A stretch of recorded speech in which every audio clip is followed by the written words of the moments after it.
if this is the only thing you remember about branding for the rest of your life, let this be it. Just be consistent. Just be consistent. So you'll never see me with blue hair. You'll never see a cover of my book that doesn't have pink on it. So even my childbirth book for men, the cover's all black and white, but it's got 5 stars, a little 5-star review, and they're pink on the cover, and on the back my hair is pink. So everything's consistent. Be consistent, and often branding can be so much simpler than people will let it be. It just needs to be simpler and then really consistent.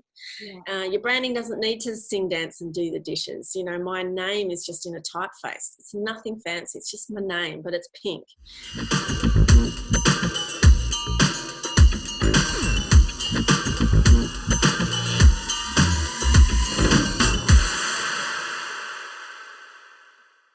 Hi, welcome to Connected with Melissa J. Scott, and today's guest I have is the Lucy Bloom. How are you, Lucy? I'm good, thanks for having me. You're so welcome. I love having you on here. I saw you speak 5 years ago at a Fearless event in 2015, and you have left a huge impact on me in that time. So how's that for what people talk about with a long period of time? Yeah, well, that event left a big impression on me too. So when people say, I saw you at an event, it was big, I always say, was a women leading change? And they always say, yes, that was the one. Yeah, that's beautiful. It had a big impact on me too.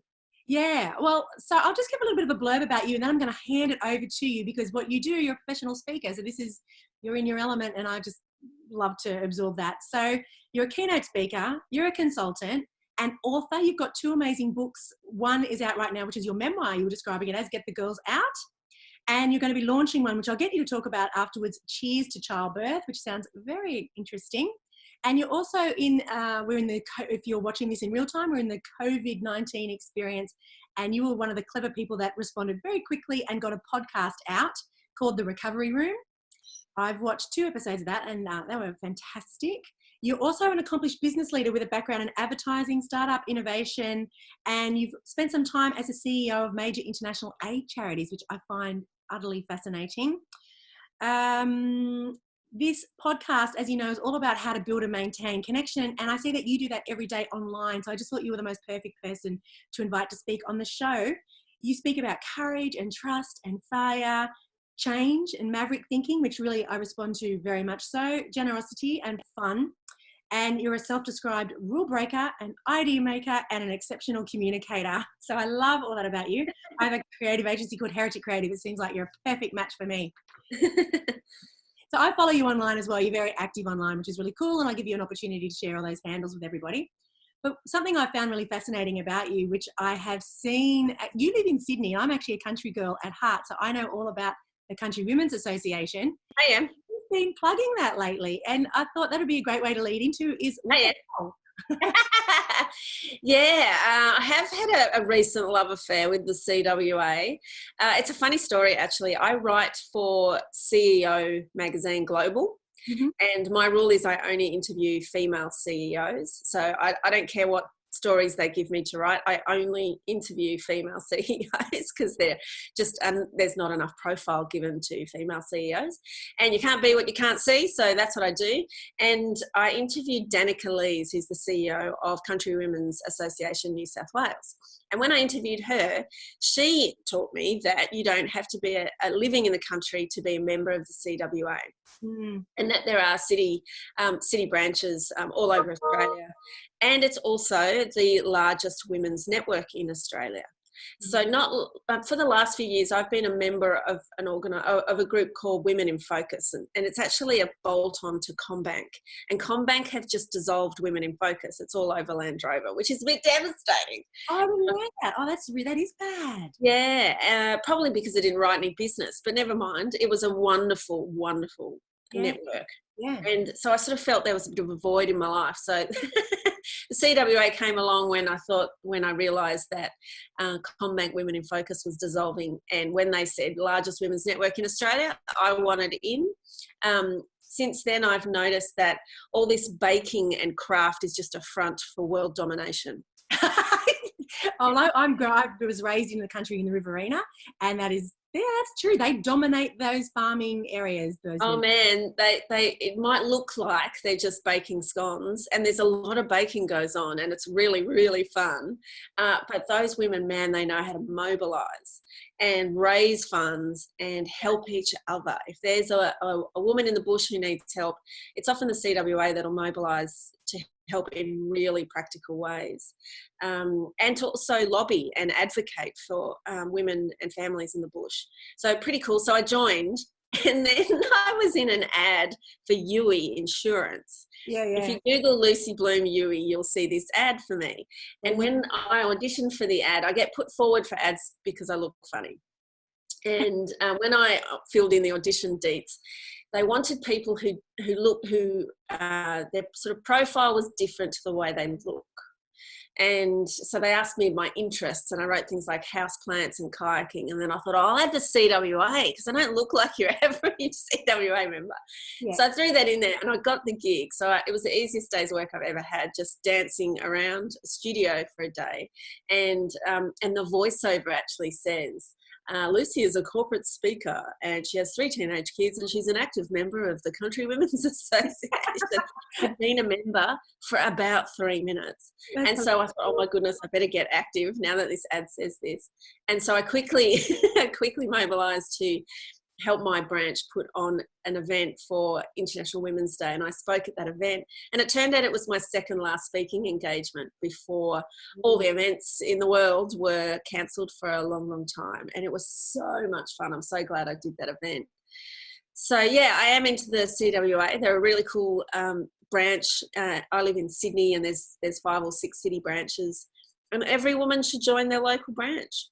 I think that's awesome. I'm going to look into it because it's funny you said that about resourcefulness and women and raising funds, because my mum was the head of the Spastic Council for years and years and years in Temora, where I'm from, and her and her committee raised well over $1 million in a small farm community town. Yeah, and it is indelible, and I think that's also part of me being like a bit of a leader now. Just in my local community, I joined the head of the school PNC and did my bit, and it's the best way to be part of community is to be part of something that is far bigger than you, and you get over yourself very quickly. Absolutely. And then when you need something or someone or a connection, it will be in that group of women.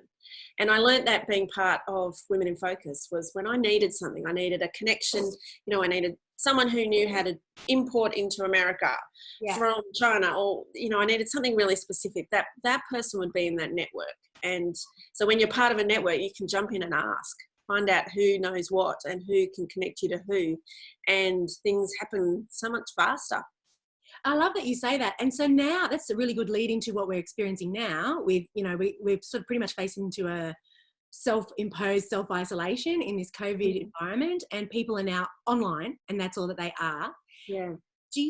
I've sort of found, like, you're a speaker, you've been really noisy in a nice way, in a really positive way, like right from the get-go about it, which is very cool, very transparent. I've found that a lot of speakers haven't been, a lot of people that you would expect to be leading in this time.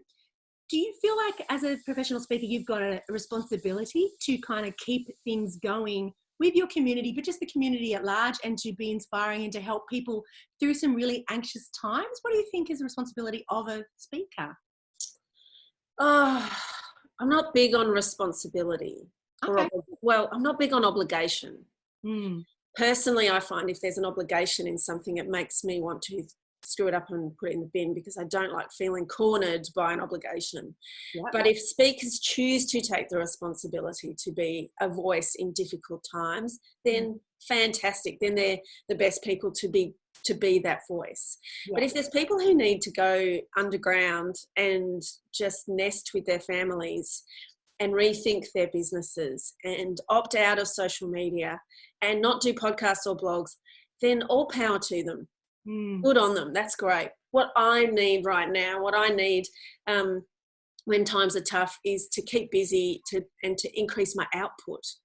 So I'm usually speaking, I'm on and off stages 2 or 3 times a week, and that keeps me very, very busy, very focused. I'm on to my next gig, my next brief, my next happy client. And when that all stops, you can hit the skids really fast when things like that stop. And that's happened in my career, where things have stopped suddenly.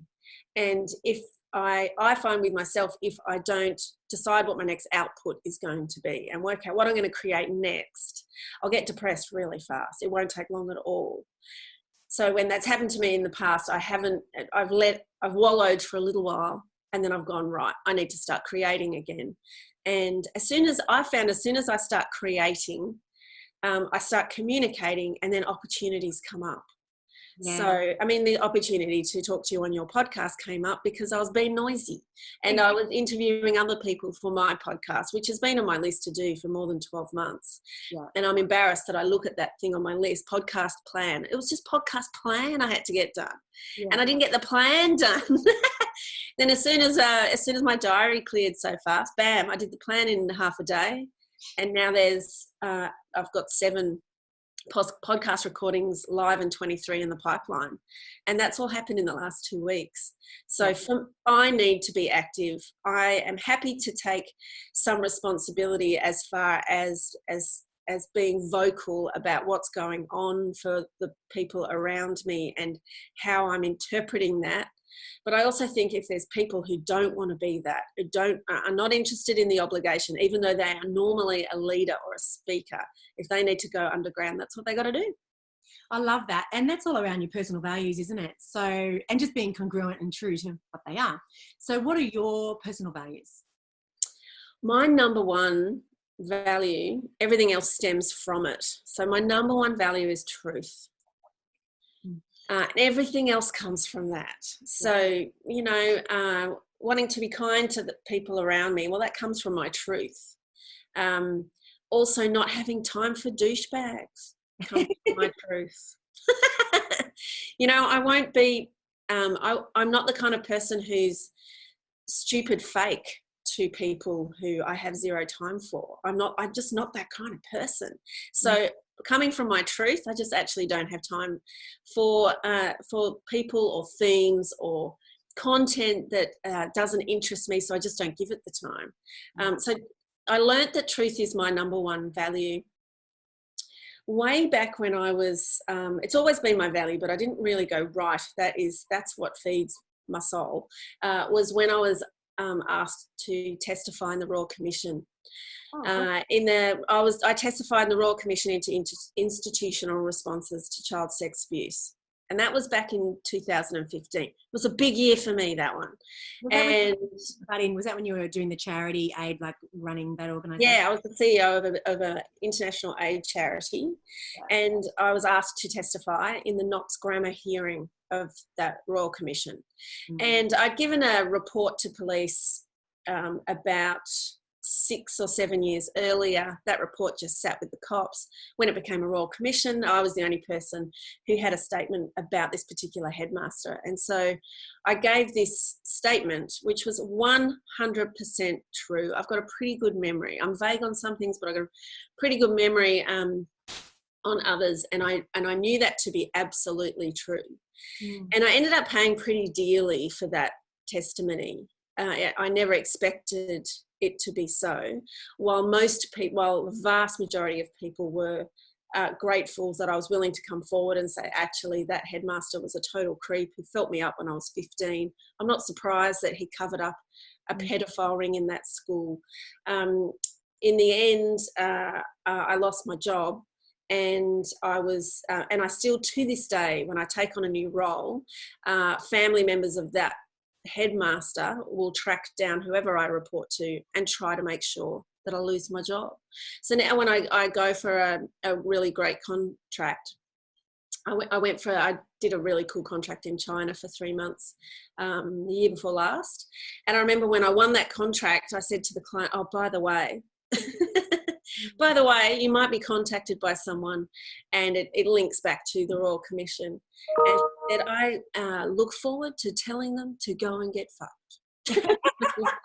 So to be honest, it has become a really good test. If people can't handle that I told the truth in a situation like that, then I don't actually want to be working with them. And I stick by everything that happened that day, and I would do it again. But the truth is my number one value in everything I do. Tell the truth, be yourself, be honest. It's the only way to go. It'll bring you undone otherwise. I love that. And do you find that, from having told the truth and even that incredibly shitty experience where you're, lose a job, do you find that then the opportunities that come from that afterwards, are you a big believer in the universe and that things happen for you, not to you? What's your opinion on that? Yeah. Oh, look, I just think the only way is the truth. And so the only path to take is the truth. And so, yes, I was meant to leave that organisation, though there were other stumbling blocks for why I left there. And I was meant to take the next steps, and I'm meant to be where I am right now. And I'm loving where I am. And I mean, there could have been other courses of action, there could have been other places I could wind up right now. But I'm really happy in my life and content, and being truthful is part of that. God, I love that. That's so awesome. So you're already sort of leading, like I was leading into, you're a self-confessed rule breaker. And I think even just by stepping up and telling the truth in that experience and going against perhaps pressure, and having such a good memory recall, is all about that. Going against the establishment, actually, that was the risk I took there. Yeah. So as if I just couldn't fathom not telling the truth about that kind of topic. Children being sexually abused in a school environment. Yeah. 100%.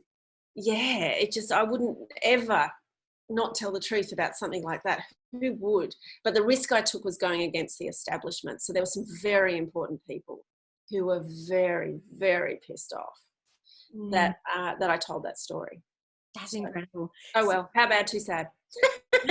But not really, because, that's a memorable thing. You'll be known for that, but you'll be regarded highly by many people for that too, as much as it follows you around now. Yeah, the people that matter. It's not a bad thing to be, to have follow you around, that you lead with integrity.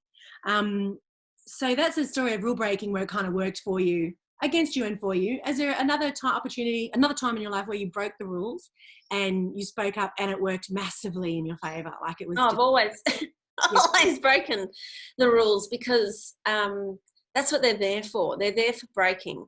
Towing the line won't get you great results, honestly. And, I come from an advertising agency background, and then I went into the not-for-profit sector, and I applied my advertising agency style and thinking to the charity sector, and it was a really challenging charity space. It was women's health, and I used to joke, we work in smashed up vaginas. And I had to take this really tricky subject that no one really wanted to talk about, and I had to make it fun and relatable and conversational. And I had to get to the point where boys' schools and churches would invite me to come and speak about the work we were doing, because I made it so relatable and fun and something that they could actually grab by the horns and help and do something with and for. So I think having that agency background, and I guess a bit of good old-fashioned courage, that people would be willing to take on a theme, a charity like this, and not see it as women's business that we shouldn't really be discussing. And it worked. In 2.5 years I raised $7 million for an organisation that before then was really only known in faith networks. So in the US and in Australia it was really only marketed through churches and through giving in church. That made no sense to me, and so I took it out of that network and pushed it into sort of mainstream, and people could buy an operation and pay for an operation for a woman in Ethiopia, and that did enormously well. That's phenomenal. Well, so how did you get that kind of backing? How did you take that? Because that's resourcefulness on steroids. So how did you take such a small organisation with such a small mindset and then get them to being, just lead me through it. I don't have a clue how you did that. Yeah, well, one of the best things about being resourceful is you're taught to be resourceful when you have nothing. And so when I started that charity, I actually created the entity. When I started it, there was zero budget. There was actually less than zero. There was no money whatsoever. And that was in about 2012. And Facebook was kind of newish. I joined Facebook in 2007. I was definitely an early adopter. 2012, I really pushed a lot of effort into Facebook. The algorithm was very different then. It was very organic and free. So I heard those words free and thought, we can afford that. And very quickly built a very large Facebook community of about 70,000, which at the time was huge. That was a really big community. And I bore easily, so I apply my attention span to things a lot. So if something bores me to snores within a couple of sentences, it will definitely bore a scrolling market. It's got to be quick and catchy and fast, and it can't be solemn and serious all the time, and it certainly can't be heartbreaking all the time, because people get compassion fatigue. I do too. I go boring. So I made sure that our social media was really punchy and fun and surprising.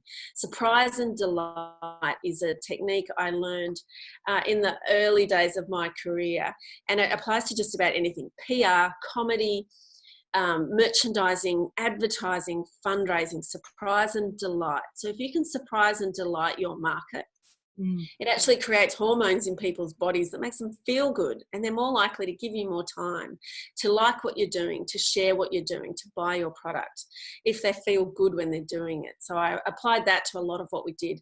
But the resourcefulness came back to sucking the juice out of Facebook while it was free, and then getting a Google grant for about $300 a day. It was $300 a day, use it or lose it, Google advertising. And that I pumped into, instead of into donations, I pumped those ads into crochet classes. So it was really cool.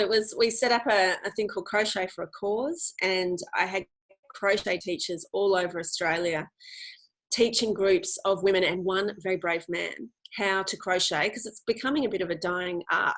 Yeah. And we set the class fees, and they're running pubs all over Australia. My life seems to come back to the pub often. And they pretty much every weekend somewhere in Australia there are these crochet classes running.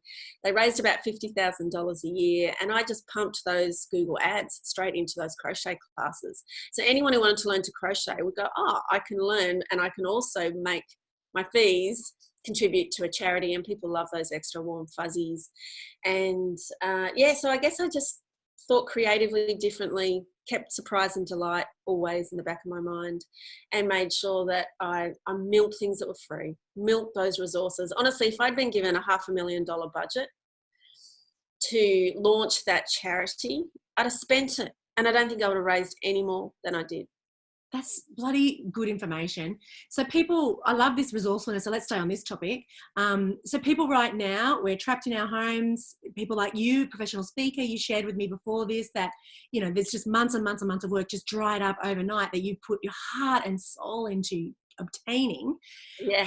How can people be resourceful now in these times rather than just fall into a hole? How can we be resourceful and surprise and delight people and keep our profiles high? Well, it's okay to fall into a hole for a while. It took me a solid 2 weeks to face the fact that my next 6 months of work had vanished before my eyes, and probably the next 6 months after that. So I needed 2 weeks to just feel sorry for myself. Go, oh, this sucks so hard. But to be resourceful, you just got to look around you, and you forget just how much you have at your fingertips. So I have this amazing laptop. It's worth $5,000, and it's got the hugest balls inside it. It can do anything. It can edit video. The only thing stopping this thing from creating an Oscar-winning movie is my talent. So I would just have to learn. It's just the most amazing machine ever. It's got a camera. It's got everything. Yeah. I also have other resources literally around my house. I've got natural light in my house. I've got fresh air. We've all got amazing resources at our fingertips. If we've got Wi-Fi, the entire world is at our fingertips. I can still be ordering stuff online that I need. I actually ordered something from China, and when I went to order it, it came up with this big flash: biohazard. Are you sure you want to order something from China? That's news. So there are so many resources. Online is obvious. Your talents go nowhere. Your talents are still there. So I know that I'm a good writer, and so I'm most likely going to write my next book. So I probably my third book and possibly even my fourth book. And when we all come up for air on the other side of this crazy adventure, there's going to be a glut of books in the market, I reckon, from all the babies, from all the people in lockdown together, and books from all the people who've gone, oh, I've got to write that book now. So it's going to have to be really, really good. So your talents go nowhere. And I think people get lost in the busyness of life. Like I had that podcast on my list to do for 12 months, and there was always something else to get done. So I smashed that out of the way. I've got 23 podcast episodes in the pipeline and some really cool people to interview. Would never have done it had I not looked at my resources. Suddenly had the biggest resource of all is time. Yeah. Biggest resource. Frame it. Isn't it how you just frame this, what's happening? It's not happening to us, happening for us. I was a little bit guilty because I've been always wishing for the past few years that if we could just freeze time for a month and then I could catch up. It's your fault. Yeah, I know. I was like, thank you so much. Well, I used to say the same thing. I'd say, I wish the world could just pause for a month. Just let me catch up and then I'll dive in again. But there's something to be said for how busy we allow ourselves to be. Yeah. And paring back to the basics is a wonderful thing. And I actually have done that over the last 5 years since you heard me speak.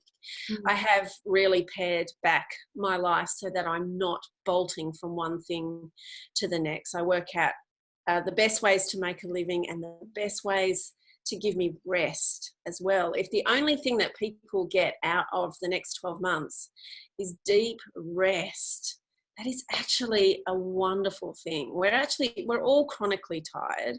If we all just got 1 hour's extra sleep, Arianna Huffington's really big on this. She says 30 minutes. I go one step further. 1 hour extra sleep. If we all got an hour extra sleep per night, we would be much nicer humans to each other. And our health would be so much better. So there's a resource that we're probably not making the most of is sleep. Our talents are always there. And we've got mountains of time, so much time. I'm doing things just to keep myself and my mind active too. I'm doing things like every time I have recycling to go out, I'm running one item at a time because I live on the second floor. I run it down to the bins outside instead of my bin inside. And that gives me 5 laps of the stairs a day. And I don't see anyone. And it gives me some steps to do. And my brain always wakes up, ping, when I've done those steps. So we'll have to adjust things a little bit to make the most of our energy as well when we're a bit cooped up.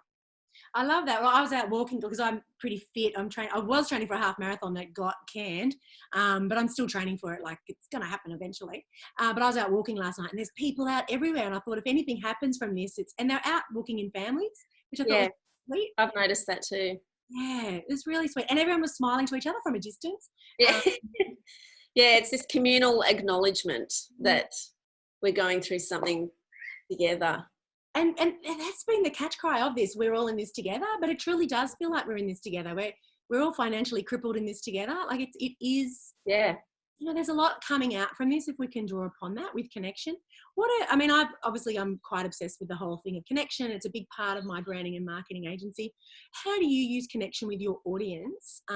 Because I think you're an amazing speaker and you do connect them to your messages. And I know that you do this through humour, but if you can talk us through sort of how you connect when you're speaking people to the message and to what you're trying to do. Humour, of course, makes you feel good. So when you laugh, you feel good, and that helps you remember things as well. But as far as connection goes, I want my audience to connect with me as a speaker. Nothing's worse than sitting in an audience and just thinking, I don't like this bird. And so the only thing I can be is myself, because truth is my highest value. I can only be myself. And I am the same chick on stage as I am sitting here talking to you today, as I am chatting with my kids, as I am lying in bed in the dark talking to my partner. I'm the same bird. And this is partly because I'm a bit lazy and I can't be bothered being different people. I don't have a stage persona. I'm just the same bird. My heart's just pounding a little bit faster when I'm up there. Yeah. So there's a sense of authenticity in me that you get the same bird everywhere. And I hear that from my audiences a lot. Lucy, you are so raw and so authentic and so real. And I guess in my speeches, I'm also very honest. So I'm the first person to tell you that I had this job that I adored. And I was really, really good at it. The founder loved me. I had found my purpose at last. I always say your job is to find your purpose, and then your life's work is to give it away. Sorry, find your talents, find what you're good at, and then your life's purpose is to give it away. And I had found it. And in less than 3 years, I was fired by a board of 3 volunteers. And I talk about that in my speeches, and you can hear a pin drop in the room. Probably because Aussies aren't very good at shame. We don't do that very well. Americans are brilliant at it. They love shame. They beat their chests over it. Woo-hoo-hoo! But Aussies are like, oh, we're not so great at it. Yeah. And I have found it so therapeutic to tell that story and to be honest and brave about it. And that helps me connect with my audience, because honestly, half that audience has been fired at some point. I would never make my audience raise their hand or anything like that. But that honesty is a connection. I also do some things which, no one taught me to do this. I just worked them out by practice and went, hey, we really connected then. And there's a few techniques you can do that I really enjoy, where you tell the audience something right at the start or early in a speech, and you tell them a story. And so you've been through this story together, and then you tie that story in somehow in a clever way before the end. And then it's like you've brought us all together in this shared experience where the penny drops together, together, and the whole audience has been through this thing together that no one else who wasn't in that room has been through, and that bonds you as an audience and speaker together. And I love doing that. It's really fun, and also keeps me on my toes, because if I'm going to drop something in at the front, I have to deliver by the end. So sometimes just for fun, I'll say, I'm going to somehow, just to keep me on my toes, I'm going to fit in a tricky word somewhere in this speech today, and I give them a word, and it's an unexpected word. It'll be something risque, like lately I've been doing dildo. Everyone gets that in, Yeah, room full of accountants, no problem. And that keeps them on their toes, because they're like, holy dooly, what is this bird going to say?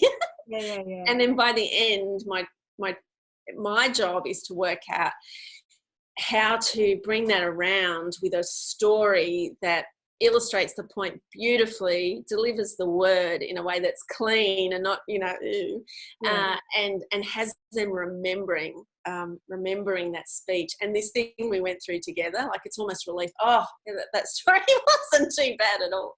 And I really enjoy that. So it delivers humour. It keeps me on my toes, them on the edge of their seat. It connects you because you've been through this thing together. I also feel like it's such a gift. I have been given, often it's an hour, 40 minutes, an hour, sometimes a bit longer. I've been given an hour of that person's one wild, precious life. There might be 1,000 people in that audience. That is 1,000 hours that those people will never get back. Yeah. And I have to use that and cherish it and deliver for them an experience that they will never forget. That's quite a responsibility. Yeah. And so I need to work my tail off to make sure that we're connected, that they're entertained. I think if speakers think they're educators before entertainers, they're kidding themselves. You're an entertainer first, honestly. Otherwise, I could just post you a book and you can read it yourself. You don't need me to deliver it. You're an entertainer first, you're an educator second. I love that. That's really important. You get that balance right, your audience will love you, connect with you, never forget you. And I think that just goes with marketing too, and branding. It's just entertaining what you do on social media, particularly over these times when we're trying to connect and stay valid in front of people. We can't get in front of them if that's our comfortable place. So yeah, that's really cool you bring that up. So you touched on, I'm really interested, you touched on purpose. So what do you think your purpose is? So your purpose is working out what your talents are and then giving them away. And so my talent, I think my rawest talent is storytelling. And then how I use that will be the decider on whether it changes people's lives or not. Does it mean I do stand up and I just laugh really hard? Or do I do keynote speaking? And I sometimes do a bit of both, actually. So I think my purpose is to take really boring events and make them memorable. Which is not to say that event managers make them boring. It's just often really dry topics need to be covered and legally need to be covered. I go to lots of those points days where, you've got to do a certain number of points in education, and the things that need to be covered are so dry and so important, and they'll lob me into the middle, often straight after lunch, to energize people, get them thinking differently, get their hearts beating, get endorphins flowing through, and even a bit of oxytocin, the bonding hormone, and I think that's my purpose, is to help people in their learning journey, because you'll learn so much better if you feel good, and bring them themes that they wouldn't hear about otherwise. So I love that I can bring a room full of accountants to their knees about the injuries that women suffer in countries that they don't have access to a proper obstetrician. So the childbirth injuries that they suffer are so horrendous. And if I can bring that room to their knees, and then I take them back up with laughs, where they laugh their heads off at themselves. I've taken them on an emotional roller coaster. Basically, I'm an emotional manipulator. I think that's my my purpose.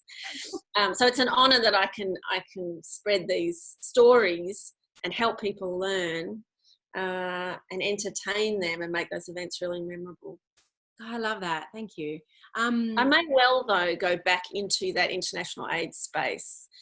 I may go back there sometime before I die, where I'm actually more working on the ground with women. That may happen. There may be others who do that better than me, and I may be the spreader of the stories. But I do love that work a lot. And maybe your whole purpose of being such an accomplished speaker, with now you've got access to so many corporations and high-level people, decision makers, could all be part of the big picture of being able to help those organisations more. So, yeah, I agree. And sometimes it takes. I love this saying. It's like the instructions are on the box, are written on a box, but you're inside the box, so you can't read the instructions. So that's what I am.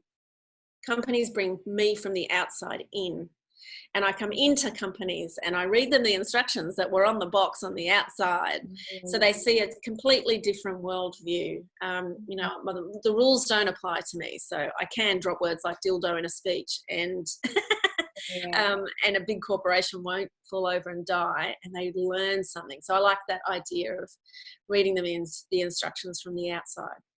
Is that why you do, let's talk about personal branding, is that why you do the pink hair and just like you look unexpected and you look non-traditional, so it's part of the whole personal brand experience with you, that you're not your typical speaker, you don't have the typical message? Can you talk us through personal branding? I suppose so. Look, that's kind of landed that way kind of accidentally. I didn't sit down one day and formulate my personal brand. My personal brand has come, even though I've done a lot of branding in my career, my personal brand has come out of my authenticity. I just decided it would be fun. And I was actually invited to meet Angelina Jolie. That's when I dyed my hair pink the first time. And I was invited with 300 other people, and I just wanted to stand out. Yeah. It was a black tie event, and I just handed myself over to a hairdresser who just went kind of nuts. I came out with a pink mohawk. And that was 5 years ago, or longer even, and I've kept it, partly because my kids didn't hate it. I thought my kids would be like, "Oh, Mum, you're so embarrassing." My kids love it because they could spot me in the playground. Yeah. So I kept it, but then I noticed that it made me more memorable. Yeah. And it also, people would remember, that they might not remember my name, Lucy Bloom, and I've changed my name in the last 5 years, which confuses matters. So they may not remember my full name, but they remember I'm that speaker with the pink hair, and so I'm easier to find. And yes, you're right, it does set me up for an unconventional message. And I often start speeches about, and I talk about the neuroscience of first impressions, that we look at someone and immediately we decide if we're safe with them. That's the first thing the old part of the brain does in a nanosecond. The second thing that part of the brain does is works out what you can get from that person. Does this person have something I need? If not, I can keep moving. It's just that herd mentality of, do I need something? No, keep moving, looking after me and my tribe. And I'm a tough one to work out because I dress quite corporate, but then I've got this wild hair, which is a bit floppy today. When I speak, I can do it in full mohawk as required. Over the shoulder. It's very feminine. It looks pretty. No, thank you. So yeah, I sort of I give people whiplash, I guess, because I dress quite corporate, and then whoa, I've got my war hair on, and I make them think about that. I make my audiences think about that. You know, the neurosciences of first impressions is, what am I going to get out of this woman? And a lot of people will write me off. They just go, what would she know? She's just the entertainment. And I love converting those people. I can see them from the stage. I love it. I can see them a mile off. They're an open book. And I love converting those people. They gradually uncross their arms and they start to lean forward and they grin at me. And I know I've converted them. They're loving every word.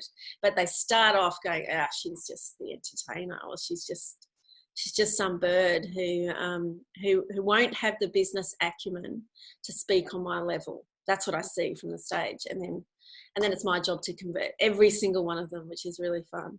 That's awesome. Yes, the branding the branding works for me. I guess sometimes it works against me. It's my job to bring them back around. The whole pink thing it makes me a bit more memorable. Yeah. What's your advice for people who are trying to stand out, trying to find a footing in social media? Do you have any tips about the personal branding? Obviously be congruent with who you are and authentic, but is there any other kind of tips? Yeah, you got to love it. You got to love your own branding. So I look at my website and I go, that's a masterpiece. I love it. It looks so good. You got to love it. But you've got to be, and if this is the only thing you remember about branding for the rest of your life, let this be it. Just be consistent. Just be consistent. So you'll never see me with blue hair. You'll never see a cover of my book that doesn't have pink on it. So even my childbirth book for men, the cover's all black and white, but it's got 5 stars, a little 5-star review, and they're pink on the cover, and on the back my hair is pink. So everything's consistent. Be consistent, and often branding can be so much simpler than people will let it be. It just needs to be simpler and then really consistent. Your branding doesn't need to sing, dance and do the dishes. You know, my name is just in a typeface. It's nothing fancy. It's just my name, but it's pink. So consistency. I often see, I'm part of lots of groups of women online, and they'll post a bunch of, say, branding, or what they call branding. It's a logo they've had developed. They'll post a bunch of versions of a logo, and they're all so complicated it makes my head hurt. And honestly, anyone, just pick one and then just be consistent.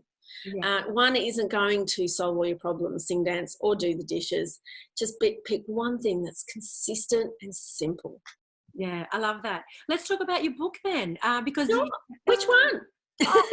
Which one do you want to talk about? Probably the one you're launching, I reckon.